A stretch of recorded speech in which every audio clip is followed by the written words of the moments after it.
Bonjour à toutes, bonjour à tous, bienvenue sur philippegendrogue.org en compagnie de notre louloute nationale, internationale et intergalactique.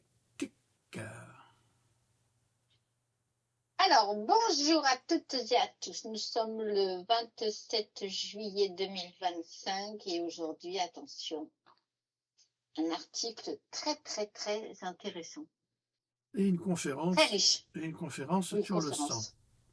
Voilà. T'as bien Ce qui retenu est ton... très rare, hein, on en parle rarement. Rarement.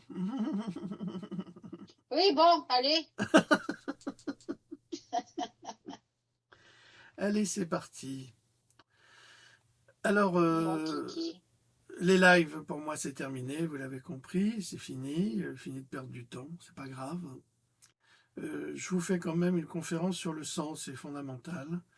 Conférence essentielle qui sera ensuite enrichie par un article sur les banques de sang aujourd'hui et les risques que vous prenez.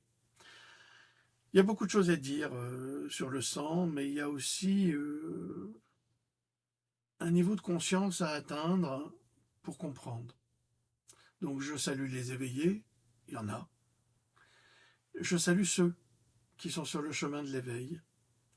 Dites-vous que nous sommes des programmes, exactement comme dans Matrix, que nous avons été programmés pour penser et agir, pour réagir surtout, pour nourrir ceux qui nous dirigent, qui se nourrissent de nos émotions, de nos peurs, de nos faillites, de nos bonheurs, de nos malheurs. À chaque fois que vous créez une émotion forte, ils s'en nourrissent. Là où évidemment ils se nourrissent le plus, c'est dans les stades. C'est pour ça qu'il y a toujours des financements pour les stades, pour les manifestations sportives, pour les courses de voitures, de moto. Tout ce qui fait monter l'adrénaline, le désir, les paris, les machins, les trucs, tout ça, c'est une énergie qu'ils vous prennent et qui vous épuise. Il y en a d'autres, évidemment. Mais ça sont les plus évidentes. Quand par exemple vous avez un imbécile de président qui fait des déclarations qui vont contre le sens des Français, eh bien, vous développez de l'angoisse. Cette angoisse va inévitablement nourrir ceux qui dirigent l'imbécile de président. Et puis vous avez d'autres abrutis qui travaillent pour les mêmes que le président imbécile, qui vont vous dire le 10 septembre, c'est la grève générale. Le 10 septembre. Pourquoi le 10 septembre? Pourquoi pas aujourd'hui? Pourquoi pas hier? Ça fait des années qu'on vous dit, restez chez vous, ne sortez pas, n'allez pas travailler, n'allez pas prendre de l'essence, arrêtez de payer avec votre carte bleue. Ça fait des années qu'on vous dit ça. Puis tout d'un coup, il y a un groupe qui se soulève et qui dit, bah oui, on va le faire le 10 septembre. Comme si vous étiez un troupeau. Vous êtes un troupeau. C'est-à-dire comme si vous étiez des imbéciles qui deviez obéir à une idée qui a été lancée par d'autres manipulateurs. Je ne dis pas qu'il ne faut pas le faire. Ce que je vous dis, c'est que ça ne doit pas se limiter au 10 septembre. Ça doit faire tout le mois de septembre, tout le mois d'octobre, tout le mois de novembre. Restez chez vous. Ne sortez plus, ne consommez plus, payez en liquide. Vous paralyserez la société. Les supermarchés ne fonctionneront plus. La nourriture ne passera plus. Les halles n'auront que des fruits et légumes pourris, des viandes avariées. On ne pourra pas distribuer tout cela, on ne pourra pas le vendre. Donc, qu'est-ce qu'on fait? On fait une grève générale, mais pas le 10 septembre. Aujourd'hui, demain. Il faut que chacun se prenne en main. Chacun est maître de son destin, chacun est un être divin. Et n'est pas un esclave, comme un troupeau de moutons ou un troupeau de vaches qu'on amène à l'abattoir. Donc éveillez-vous. Reprenez confiance en vous. Vous n'avez pas besoin de ces faux prophètes pour exister. Alors aujourd'hui, on va parler du sang. Conférence du 27 juillet 2025 sur YouTube. Le sang n'est pas un simple fluide biologique. C'est un champ de force vivante, un microcosme où se reflète le macrocosme. Les forces cosmiques, ces puissances qui animent l'univers, pénètrent l'homme à travers le sang, comme des courants d'énergie qui circulent entre les étoiles et notre corps. Imaginez que chaque goutte de sang est un miroir des planètes, des constellations, des hiérarchies spirituelles du cosmos. Je vous invite à voir le sang non pas comme un isolat, mais comme un canal, un médiateur entre les sphères supérieures et la Terre. Ces forces cosmiques agissent de manière subtile mais puissante. Prenons par exemple la planète Mars. Mars apporte au sang une vitalité, une force de combat, une impulsion guerrière qui anime notre volonté, notre capacité à agir. C'est dans le sang que cette force martienne se manifeste, poussant l'homme à surmonter les obstacles, à se battre pour sa survie. Vénus, en revanche, infuse le sang d'harmonie, d'équilibre et de beauté. Elle tempère les excès, apaise les conflits, et c'est à travers le sang que cette influence vénusienne se traduit en sentiments, en relations humaines. Saturne, le dieu des dieux, le dieu avant les dieux, le roi des titans, lui, apporte la structure, la sagesse, la patience. Il imprègne le sang d'une qualité qui soutient la mémoire, la réflexion, et c'est dans ce fluide que se forge notre capacité à apprendre des leçons du passé. N'oubliez jamais que votre pire ennemi, c'est vous-même, et c'est l'ignorance. Tant que l'on se berce d'ignorance, on ne peut pas, à aucun moment, évoluer. Mais ces forces ne sont pas seules. Je parle également des influences des constellations, des signes zodiacaux qui modulent la qualité du sang à chaque instant. Par exemple, le bélier, sous l'influence de Mars, renforce la vitalité. Le taureau, sous Vénus, nourrit la sensualité et la stabilité. Vous le retrouvez évidemment dans les récits anciens où Zeus se transforme en taureau pour séduire Europe, et sous le signe de Vénus, bien sûr. Le Capricorne, sous Saturne, soutient la discipline et la maturité. Ces influences zodiacales agissent comme des rythmes cosmiques, des pulsations qui guident la circulation du sang, sa température, sa densité et notre santé physique et spirituelle. Et puis il y a les hiérarchies spirituelles, ces êtres invisibles qui travaillent à travers le sang sans que nous le sachions. Les archanges, par exemple, insufflent des impulsions morales, des idéaux qui se manifestent dans notre sang comme des aspirations, des rêves. Les archanges guident l'évolution collective et c'est à travers le sang que ces impulsions se transmettent de génération en génération. En fait, le sang est un conducteur. C'est un conducteur d'émotions, c'est un conducteur de connaissances, de savoir et de mémoire. Après, il devient le conducteur de la vie. Mais le sang devient également un champ de bataille entre ses forces positives et les influences arimaniennes qui cherchent à le matérialiser, à le réduire à une simple substance physique ou même luciférienne, qui veulent l'élever, les lucifériens, trop haut, le déconnecter de la terre et en faire une poche pourrie d'un fluide qui remplacerait une perte de sang dans le corps de l'homme, soit une poche de sang que vous trouverez dans les hôpitaux. Mais bien sûr, ces interventions modernes sur le sang, telles que les transfusions, les vaccinations, les transplantations, les manipulations génétiques, risquent de perturber cet équilibre cosmique universel et détruire la nature même de l'humanité adamique. Elles peuvent, ces interventions, bloquer ses forces, les détourner, les rendre inaudibles et détacher l'homme de sa propre mission.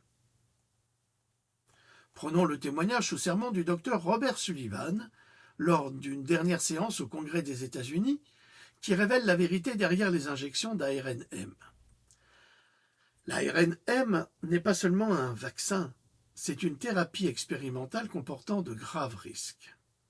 Et comme je le dis souvent dans mes ouvrages, le Covid, c'est une infection du sang. Les nanoparticules lipidiques et l'ARNM synthétique peuvent persister dans le corps plus de 700 jours et ce n'est pas déterminé exactement. Ces nanoparticules forcent les cellules à produire des protéines étrangères, conduisant à une destruction auto-immune, soit à une destruction du système immunitaire. La protéine Spike est toxique. Elle provoque une croissance cellulaire anormale et des lésions organiques, poumons, placenta. Ils le savaient depuis 2005, soit il y a 20 ans. Les recherches sur le SRAS ou le SARS-CoV-1 ont prouvé que la protéine Spike seule était nocive. Les études de gain de fonction de l'UNC de 2015 du professeur Baric au NIH ont montré une maladie mortelle amplifiée par le vaccin chez les animaux. Les mêmes dommages pulmonaires et vasculaires que nous observons aujourd'hui chez les victimes du Covid. Ils ont menti, ils ont mandaté, ils ont profité. Sûr et efficace, disait-il, était une tromperie calculée. Des milliards gagnés pendant que les blessures étaient ignorées et censurées. Les médecins réduits au silence, la science manipulée et le public trahi. Il ne s'agit pas seulement du Covid-19, mais aussi des responsabilités. Et tout cela en contaminant le sang.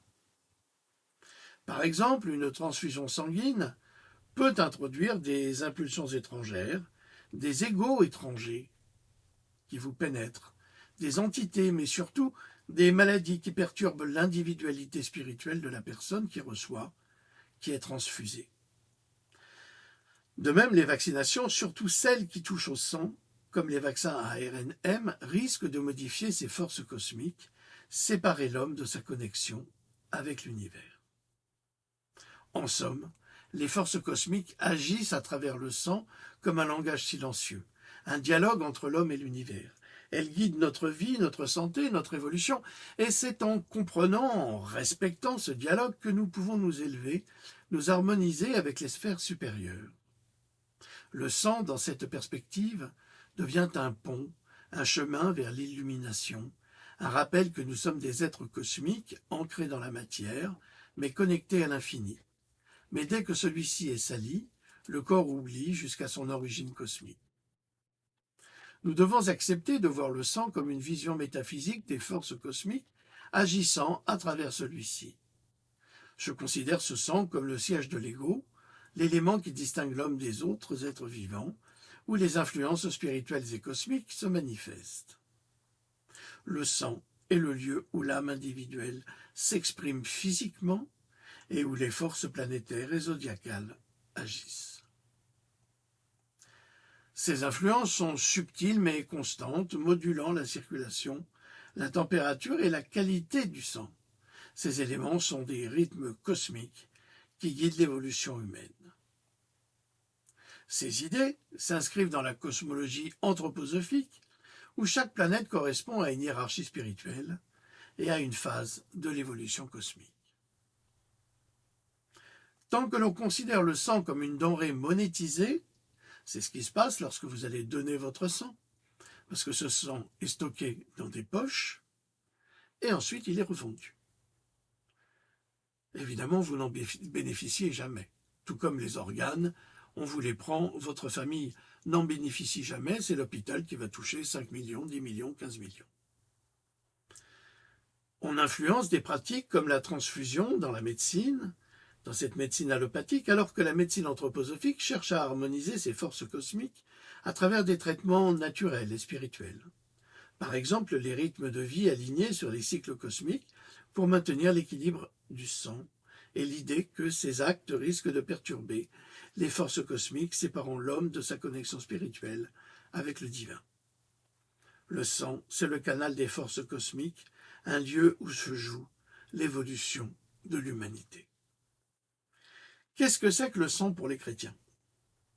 Pour les chrétiens, le sang est un symbole sacré. Un pont entre l'homme et le divin, le lien entre le sang du Christ ressuscité et les humains, le sang d'un être supérieur, fils de Dieu, sacrifié sur l'autel de l'ignorance et de la haine. Mais ce sang, saint graal de la vie éternelle, est offert tous les dimanches, sous la forme du vin aux chrétiens pénitents. Le sang du Christ, c'est la vie offerte par Dieu aux hommes. Le sang du Christ n'est pas qu'un simple événement historique, un sacrifice terrestre. C'est un acte cosmique, une impulsion spirituelle qui transcende le temps et l'espace, une vie offerte par Dieu aux hommes, mais aussi aux âmes, au corps, à l'univers tout entier. Imaginez ce sang versé sur la croix, qui n'est pas qu'un fluide rouge, c'est un éther du sang, une substance subtile qui relie l'humanité aux sphères supérieures. Laissez-moi vous inviter à voir dans ce sang une force vivante, un pont entre le terrestre et le céleste, entre l'ego individuel et l'âme universelle. Ce n'est pas seulement la vie physique qui est offerte, mais une vie spirituelle, une rédemption qui agit à travers les générations, les âmes et les corps. Ce sang est le porteur d'une nouvelle impulsion, une transformation vers l'éther-humanité, la reliant aux hiérarchies spirituelles, aux archanges qui guident l'évolution cosmique. C'est un champ de force, imprégné des influences des planètes, des constellations, des êtres invisibles. Mais ce sang n'est pas qu'un don passif. Il est actif, dynamique, un rappel que l'homme est connecté aux étoiles, aux planètes, aux êtres invisibles, qui œuvrent pour son salut. C'est un champ de bataille entre les forces arimaniennes qui cherchent à le matérialiser, à le réduire à une simple substance physique, commercialisable, et les forces lucifériennes qui veulent l'élever trop haut, le déconnecter de la terre. Le sang du Christ, dans cette perspective, devient un équilibre, un chemin vers l'illumination, un moyen pour l'homme de s'élever vers les sphères supérieures tout en restant ancré dans la matière. Excusez-moi, j'ai oublié mon verre d'eau, donc je vais boire la bouteille. Les sacrements chrétiens, comme l'Eucharistie ou le vin, deviennent symbole du sang. Ce sont des actes qui maintiennent cette connexion cosmique. C'est pourquoi il faut détruire les religions pour rompre le rapport spirituel à la mémoire du sang qui le relie aux forces vivantes de l'univers, permettant à l'âme de s'élever, de comprendre sa place dans le grand dessein divin. Ce n'est pas seulement une commémoration, c'est une participation active à l'évolution spirituelle de l'humanité. Le sang du Christ, dans cette vision, est une vie offerte, mais aussi une responsabilité, un appel à se souvenir de notre origine cosmique et de notre destin éternel. En somme, le sang du Christ est bien plus qu'un sacrifice, c'est une vie offerte par Dieu aux hommes, un pont entre le terrestre et le céleste, un chemin vers l'illumination. Il nous invite à le respecter, à le comprendre, bien sûr, dans sa profondeur, car c'est à travers lui que nous touchons à l'essence de notre être, à notre connexion avec l'univers entier. Voilà pour les chrétiens. Pour les musulmans, eh bien, le sang est un signe de vie sacrée, un rappel de la volonté divine, et nous y voyons une expression des forces cosmiques également, qui guident l'islam. Le sang dans l'islam est interdit de consommation car il est considéré comme impur. Mais cette interdiction comme une protection de l'éther du sang, de cette substance subtile qui relie l'homme à Allah. Le sang est le porteur de l'individualité, mais aussi de l'universalité, et c'est à travers lui que les influences des planètes, des constellations agissent. Par exemple, Mars apporte la force, la vitalité, qui se manifeste dans la prière, le jeûne, le pèlerinage. Vénus, l'harmonie qui soutient les relations humaines, la communauté, Saturne, la sagesse, qui guide la réflexion sur les enseignements du Coran. Les rituels islamiques comme le sacrifice de l'Aïd al-Adha, où le sang est drainé avec soin, sont pour lui des actes qui respectent cet équilibre cosmique, qui maintiennent la connexion entre l'homme et les sphères supérieures. Le sang, dans cette perspective, devient un rappel que l'homme est un être cosmique ancré dans la matière, mais orienté vers l'infini. Pour les Juifs, le sang est un symbole central, imprégné de signification spirituelle et une expression des forces cosmiques qui guident la Torah, la Kabbale. Le sang, dans le judaïsme, est associé à la vie, à la pureté, et son interdiction de consommation, le kashrut, et pour Rudolf Steiner, par exemple, une protection de l'éther du sang, dans cette substance subtile qui relie l'homme à Dieu. Le sang du convenant, mentionné dans l'Exode, n'est pas qu'un rituel.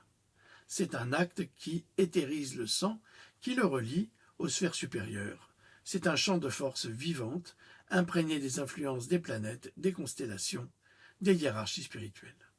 Par exemple, pour les Juifs, Mars apporte la force, la vitalité, comme pour les autres, qui se manifeste dans les commandements et dans les fêtes. Vénus apporte l'harmonie, qui soutient la communauté, la famille. Saturne, la sagesse, qui guide l'étude de la Torah. La circoncision est un acte qui marque l'ego dans le sang, qui le relie à l'alliance avec Dieu.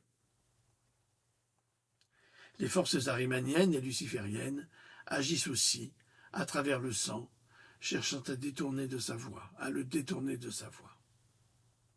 Les rituels juifs comme Yom Kippour, où le sang est symboliquement purifié, sont des actes qui maintiennent cet équilibre cosmique, qui permettent à l'âme de s'élever vers une compréhension plus profonde de l'univers. Le sang, dans cette perspective, devient un pont entre les terrestres et le céleste, un rappel que l'homme est connecté aux forces cosmiques qui guident son destin. En résumé, je vous invite à voir le sang comme un pont entre les traditions religieuses et les forces cosmiques, un lieu où se joue l'évolution de l'humanité, et de l'humanité tout entière. Peut-être une perspective holistique qui résonne avec ceux qui cherchent à comprendre l'homme dans son contexte universel. À présent, là où nous nous trouvons dans une société de la perversion, dans une société satanisme, je vous informe que les Russes ont déclaré le satanisme comme interdit sur le sol russe et que c'est une pratique immonde et contre nature. Les poches de sang, pour les transfusions, sont également sataniques et contre nature. À partir du moment où vous retirez le sang d'un corps, ce sang pourrit. Nous savons, dans la médecine allopathique, que des transfusions sanguines, sur certains patients, peuvent créer la faillite de certains organes. C'est une catastrophe dont on vous tait la réalité. À présent, je vais vous parler de René Quinton. René Quinton est né en France en 1866 et il est mort en 1925. Il a inventé ce qui s'appelle le sérum de Quinton, également appelé eau de Quinton ou plasma de Quinton. Dans une opération, le plasma, c'est du sang. C'est le sang d'un autre, donc il n'est pas bon. En revanche, comme vous l'avez entendu, le sérum de Quinton est un sérum universel qui permet d'hydrater le corps quand le sang se perd et qui permet au corps de fabriquer, de transformer ce sérum, parce qu'il a quasiment la même formule chimique, de transformer ce sérum en sang et de le substituer sans aucun risque. Le plasma de Quinton est une solution à base d'eau de mer filtrée, riche en minéraux et en oligo-éléments développée par le biologiste. C'était pas un véritable biologiste, c'était un biologiste amateur qui s'appelait René Quinton. Voici un aperçu complet et critique de ce produit basé sur les informations disponibles et une analyse objective. Origine et concept.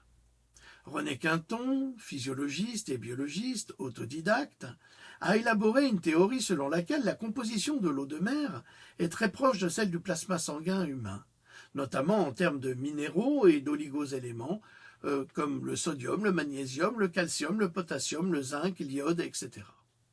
Il a nommé cette idée la loi de la constance marine, suggérant que l'eau de mer pourrait revitaliser les cellules en leur fournissant un milieu similaire à celui des origines de la vie. Pour tester cette hypothèse, Quinton a mené des expériences, notamment sur des animaux domestiques, où il aurait remplacé une partie du sang par de l'eau de mer diluée avec des résultats qu'il jugeait concluants.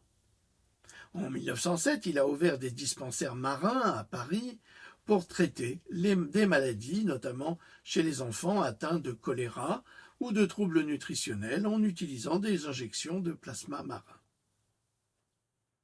Le sérum de Quinton est aujourd'hui commercialisé sous 2 formes principales. Vous avez la première, l'isotonique. Alors l'isotonique, qu'est-ce que c'est? C'est du plasma, c'est de l'eau de mer diluée avec de l'eau douce pour atteindre une concentration saline de 9 grammes par litre, similaire à celle du plasma sanguin humain. Elle est considérée comme plus douce et adaptée à un usage régulier, notamment pour les personnes fatiguées, les enfants ou les seniors. Donc, en clair, on n'a pas besoin de poche de sang pour survivre. Il faut simplement du plasma. Et ce plasma, c'est du sérum de Quinton. Vous avez également le sérum de Quinton ou de l'eau de Quinton hypertonique. Et là, c'est de l'eau de mer pure, non diluée, avec une concentration saline plus élevée, environ 33 grammes par litre. Elle est utilisée pour des besoins plus spécifiques, comme après un effort physique intense, ou en cas de fatigue marquée, ou après une opération. L'eau est prélevée à 10-30 mètres de profondeur, dans des zones spécifiques, souvent des vortex riches en plancton, pour garantir une pureté optimale. Elle est ensuite microfiltrée à froid pour préserver ses propriétés et conditionnée en ampoules buvables, sprays nasaux, oculaires ou dermatologiques. Les bienfaits revendiqués par le sérum de Quinton sont représentés comme un complément alimentaire le sérum de Quinton, est lui-même représenté comme un complément alimentaire depuis 1982. Évidemment, Big Pharma n'a pas supporté l'idée qu'il ne se fasse plus d'argent sur le sang des autres. Il n'est plus considéré comme un médicament en France avec de nombreux bienfaits, bien que ceux-ci manquent souvent de validation scientifique rigoureuse.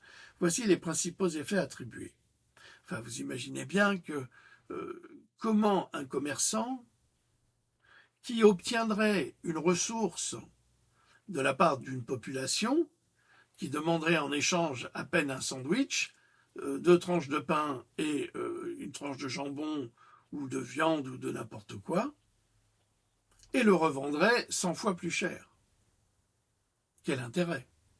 Quel intérêt d'aller chercher de l'eau de mer, de la diluer, ou d'aller avec un bateau de pêcheur, là où on a un vortex, dans la mer il y en a énormément, et de prélever justement de l'eau de Quinton qui peut vous sauver la vie. Ça n'a aucun intérêt, parce que ça ne coûte rien. L'eau de Quinton peut reminéraliser grâce à sa richesse en minéraux et en oligoéléments biodisponibles, le magnésium, le zinc, l'iode, etc. Il comblerait les carences minérales souvent liées à une alimentation moderne très appauvrie.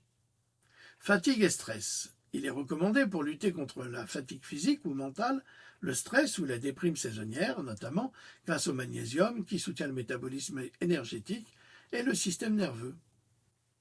La digestion.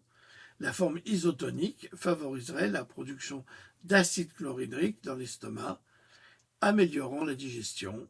Elle est utilisée pour des troubles digestifs légers. Des problèmes cutanés, en application locale, en spray ou en compresse. Il est utilisé pour l'eczéma, l'acné ou la peau sèche grâce à ses propriétés antiseptiques et reminéralisantes. La santé articulaire, il est parfois recommandé pour l'arthrose ou les douleurs articulaires en raison de son potentiel à régénérer les tissus et à réduire l'inflammation bien que ces cures longues, de 6 mois à 1 an, soient nécessaires pour des effets notables. Les troubles ORL en spray nasal, il hydrate les muqueuses et aide à soulager les rhumes, les rhinites ou les sinusites. De soutien immunitaire, certains naturopathes revendiquent un effet immunostimulant, bien que cela ne soit pas prouvé scientifiquement. Le sport, la version hypertonique, est prisée pour réhydrater et restaurer l'équilibre électrolytique après un effort intense. La grossesse, des observations anecdotiques suggèrent une réduction des nausées et de la fatigue chez les femmes enceintes. Santé générale, il est parfois utile de l'utiliser dans des cures de détox pour optimiser le fonctionnement cellulaire global. Alors il se prend par voie orale, les ampoules généralement 10 ml sont prises à jeun entre les repas de 1 à 6 jours, progressivement ou commençant par 1 ou 2 ampoules. Il est conseillé de garder le liquide sous la langue 1 minute pour une meilleure absorption, ce qui est normal puisque sous la langue on a des capteurs. Un usage externe, des sprays nasaux, oculaires ou dermatologiques pour des applications localisées. Des cures, les cures durent généralement 3 semaines, renouvelables 1 à 2 fois par an. Pour l'arthrose, des cures de 6 à 12 mois sont parfaitement recommandées. Contre-indication, le sérum de Quinton est considéré comme sûr, sans contre-indication absolue, mais certaines précautions, évidemment, peuvent s'imposer. L'hypertonique est un fluide déconseillé en cas d'hypertension, d'insuffisance rénale, d'insuffisance cardiaque, d'œdème ou de régime sans sel en raison de sa forte teneur en sodium. La grossesse, évitée au premier trimestre, par précaution, bien que les naturopathes le recommandent parfois pour les nausées. Greffe ou transplantation, déconseillée, car il pourrait stimuler le système immunitaire, bien que cela ne soit pas prouvé. Chacun jugera. Il est recommandé de consulter un médecin avant une utilisation prolongée, surtout en cas de pathologie chronique. Voilà, nous en avons fini pour la conférence. Je vais demander à Louloute ce qu'elle en a pensé. Très très riche d'informations, c'est vraiment passionnant. Merci. Alors hier, elle était trop fatiguée pour que je lui lise, alors je lui ai dit, bah, tu découvriras oui, je ça. découvre. Voilà. Elle découvre. À présent, nous allons enchaîner, façon de parler, avec les banques du sang admettent 80% des réserves de sang sont contaminées par des protéines de pointe provenant de vaccins à ARNM. Vous l'avez compris, les vaccins Covid pourrissent le sang. Mais après cette conférence, quand vous lisez évidemment les banques de sang admettent que 80% des réserves de sang sont contaminées, vous vous dites, mon Dieu, mais comment on va faire? Mais c'est très simple. On prend du sérum de Quinton, ça ne coûte rien, sauf que Big Pharma l'a retiré exprès. Et pourquoi l'ont-ils retiré? Pour gagner de l'argent. Or, c'est comme cette grève du 10 septembre. Il faut que les gens prennent leur destin en main. Quand on va vous opérer et que vous demandez à ramener vous-même votre sang, déjà on ne veut pas, mais alors il ne faut plus aller se faire opérer. Il faut refuser de se faire toucher par les médecins. Pourquoi? Parce qu'ils n'en font qu'à leur tête et ils ne font pas de la science. Il n'y a pas de pratique scientifique, puisque nous savons qu'avec le sérum de Quinton, nous pouvons, sans qu'il y ait des défaillances d'organes, offrir un plasma qui n'est pas sanguin, mais un plasma 100% naturel, qui n'aura pas d'effet négligeable pour le patient, mais qui permettra à son corps de fabriquer son propre sang à partir de ce plasma, sans risque. C'est un article d'Ethan Huff, publié le 1er, alors c'est pas nouveau cet article, c'est ça qui est important. Donc le 1er mars 2023, il y a 2 ans, on disait déjà que les banques du sang admettaient que 80% des réserves de sang sont contaminées par des protéines de pointe provenant des vaccins à ARNM. Qu'est-ce que les autorités ont fait? Rien. rien, n'ont pas agi. Au contraire, elles ont dit, ceux qui disent ça, si des complotistes, ils disent ça, le complotiste, empoisonneur de fontaines. Voilà ce que nous sommes pour ces braves gens. Nous sommes des gangsters, des voyous, des gens toxiques. Pourquoi? Parce que nous vous apprenons la vérité sur leurs mensonges. Les politiciens de l'État du Montana aux États-Unis font pression actuellement, donc en 2023, pour un nouveau projet de loi qui ferait du don de sang un crime pour ceux qui ont été vaccinés contre le coronavirus de Wuhan, Covid-19. Déjà en 2023, on voulait établir une loi qui condamnerait à des amendes plus ou moins fortes, hein, c'est un délit qui coûte 500$ quand même, à condamner des personnes déjà vaccinées d'accepter de donner leur sang pour aller contaminer les autres. Invoquant des problèmes de contamination, le représentant Greg Kmetz de Air Miles City, le sponsor du projet la loi 645 de la Chambre, veut que ce soit un délit passible d'une amende de 500$ pour les donneurs vaccinés de contribuer avec leur sang chargé de protéines de pointe au pool des dons.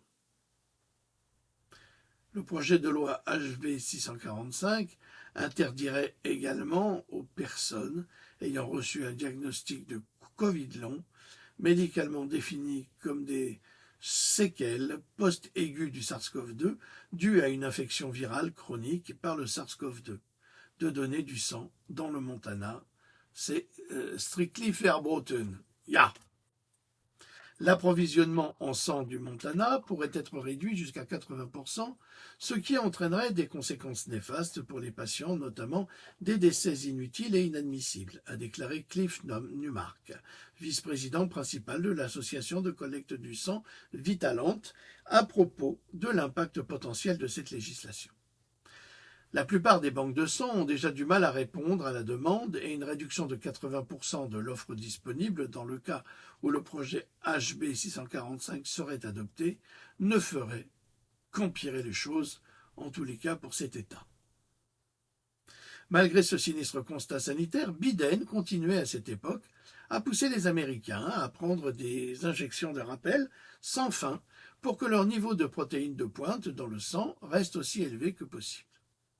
En raison de l'échec persistant des vaccins contre le coronavirus de Wuhan, le Covid-19, à fournir une protection contre l'indication, le régime de Biden exhorte désormais tous les Américains à retrousser leurs manches pour une 3e injection de rappel. Et ça n'est pas fini, hein. Il y en a qui ont fait 7 injections. C'est dramatique. Maintenant que la Food and Drug Administration, la FDA américaine, a accordé une autorisation d'utilisation d'urgence, l'autorisation EUA, pour ces injections supplémentaires, Pedo Joe, soit Joe Biden, vous avez compris, affirme que tous les adultes devraient se conformer à ces dernières directives une fois que les injections de rappel seront disponibles en septembre. C'est une bonne nouvelle pour Pfizer, BioNTech et Moderna, qui pourront bientôt revendre des centaines de millions de doses de vaccins non utilisées, générant ainsi davantage de profits pour les géants pharmaceutiques.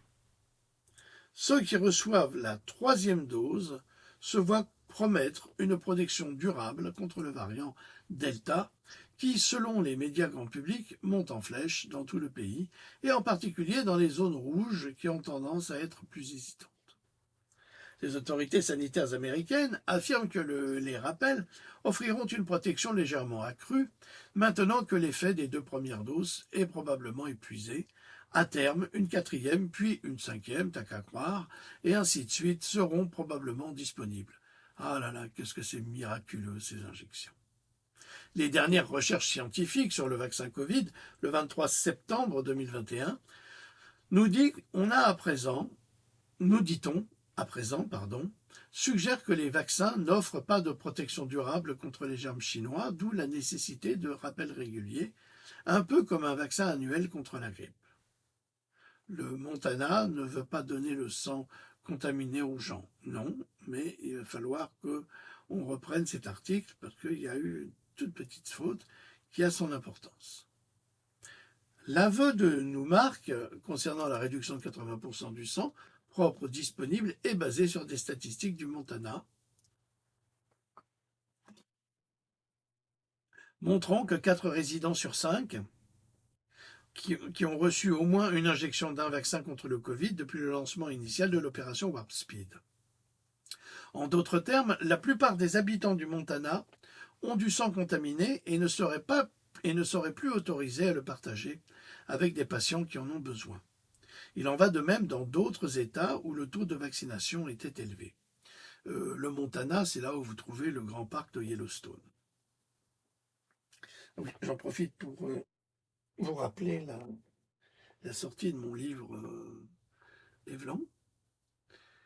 C'est Ferdinand à la poursuite de la vérité. Si vous voulez comprendre la médecine aujourd'hui et ce que nous avons vécu ces derniers temps, ce que nous vivons encore aujourd'hui, eh bien, vous le découvrirez à travers ce livre qui est écrit comme Ferdinand Céline dans Voyage au bout de la nuit. Voilà. C'est quelque chose qui s'y rapproche. Je ne suis pas Ferdinand Céline. C'est un bon livre. La nouvelle législation de Kemetz s'appuie sur le projet de loi 702 de la Chambre des représentants de la dernière session. Projet de loi interdisant la discrimination fondée sur le statut vaccinal, bien qu'une partie de celui-ci ait été déclarée inconstitutionnelle en décembre. Parmi les autres partisans du projet de loi HB 645 figure la représentante Lola Sheldon Galloway, vice-présidente de la Commission des services sociaux de la Chambre des représentants. Le frère de Sheldon Galloway, entrepreneur de pompes funèbres, lui a expliqué que les injections contre le Covid-19 entraînaient des problèmes de circulation sanguine. Je fais partie des nombreuses personnes qui croient au droit divin de la liberté médicale qui permet d'avoir accès à du sang non génétiquement modifié en cas de besoin, a déclaré Jo Willhauer, une habitante de Miles City qui soutient la proposition de loi HB 645. C'est un élément essentiel de l'autonomie en matière de santé. Selon le docteur Michael Bush, directeur du Vitalan Research Institute, le véritable pourcentage de sang contaminé aux États-Unis est plus proche de 90% que de 80%, ce qui signifie qu'un seul donneur sur 10 a du sang propre et sûr. Il s'agit d'un problème grave, car ceux qui ont besoin d'une transfusion sanguine devront attendre beaucoup plus longtemps, s'ils parviennent un jour à en recevoir une, maintenant que la majeure partie de l'approvisionnement du sang américain est chargée de protéines de pointe toxiques et d'autres ingrédients des vaccins. L'un des problèmes du projet de loi HB 645 est qu'il est impossible de tester les échantillons sanguins pour détecter la présence de protéines de pointe ou toute autre preuve de contamination par le vaccin contre la Covid en 2023. Et encore en 2025. Il s'agit donc d'un système basé sur la confiance, au mieux impraticable. La représentante Jody Edgecart, à l'origine du projet de loi, a demandé à Kemetz d'envisager la création de 2 banques du sang distinctes, une pour le sang vacciné, une pour le sang non vacciné. Kemetz affirme que ses électeurs sont opposés à cette idée. Nous n'allons pas envisager cela, a déclaré Kemetz. Il semble que personne ne sera éligible à ce projet, et ce projet de loi sera rejeté si vite qu'il ne vaudra même pas la peine d'être présenté, a répondu Echart à propos de l'impossibilité que le projet de loi HB 645 soit adopté. Alors vous trouverez évidemment plus d'informations sur la destruction de l'approvisionnement en sang par des dons contaminés par la protéine Spike sur spikeprotein.news et puis sur tous les articles que nous publions au quotidien sur notre site philippegendroc.org, qui est une mine d'informations sur la santé, mine d'informations médicales, et qui est réservée en grande partie aux abonnés, mais nous avons une partie d'articles gratuits. Oui, accessibles pour tout le monde. Qui sont accessibles pour tous, car nous essayons le mieux possible de communiquer justement la connaissance. Évidemment, nous avons besoin d'aide, comme nous ne sommes pas la sécurité sociale, nous ne sommes aidés par personne. Donc, quand vous nous achetez un livre, quand vous prenez un abonnement, quand vous faites un don, aussi petit soit-il, c'est toujours très apprécié et appréciable. Voilà. Le lot d'un commentaire pour terminer? Non, un immense merci. Oui, je C'était t'en prie. très, très intéressant, très riche. Merci. Merci beaucoup. Merci à vous. J'espère que vous avez tenu. Pardon. J'espère que vous aurez tenu jusqu'au bout, parce que c'était pas évident. Mais c'est une capsule, à mon avis, qu'il faudra écouter et réécouter Ah oui, et complètement. Oui, oui. réécouter Pour bien encore. s'en imprégner. Voilà, pour bien comprendre qui vous êtes à travers votre sang et la personne divine que vous êtes et qu'on veut dématérialiser pour faire de vous un animal de batterie. Voilà. Merci à toutes et à tous. Passez un excellent dimanche. Au revoir. Merci infiniment. Au revoir. Au revoir.